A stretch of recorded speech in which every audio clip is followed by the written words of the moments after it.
ऐसे हैं जिनके साथ हम लोग ये फूड कॉरिडोर हम लोग डेवलप कर रहे हैं ताकि हम अपने देश के साथ साथ दूसरे देशों की एक बड़ी आबादी का भी हम लोग ध्यान रख सकें। पर साथ ही में जरूरत है कि हम लोग वैल्यू एडिशन के माध्यम से, प्रोसेसिंग के माध्यम से जो अंतरराष्ट्रीय बाजार में अपनी पहचान मजबूती से रख सकते हैं, उस दिशा में हम लोग को काम करने की जरूरत है। जैसा मैंने कहा, प्रधानमंत्री जी चाहते हैं कि ग्लोबल फूड बास्केट बने।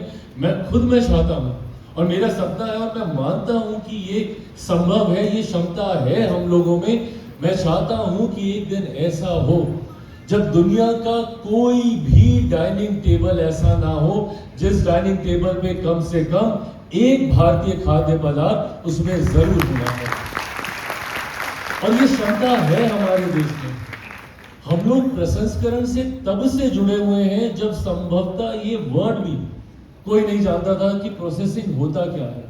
हम लोगों ने हमारे घर में हमारी नानी, दादी, घर परिवार के लोगों को दही जमाते हुए, पापड़ बनाते हुए, अचार बनाते हुए, ये सब प्रसंस्करण ही तो है, प्रोसेसिंग ही है। और हम लोग बहुत सहजता से प्रोसेसिंग से हम लोग जुड़े रहे हैं। बस इस व्यवस्था को हम लोग को आगे लेकर जाने की जरूरत है।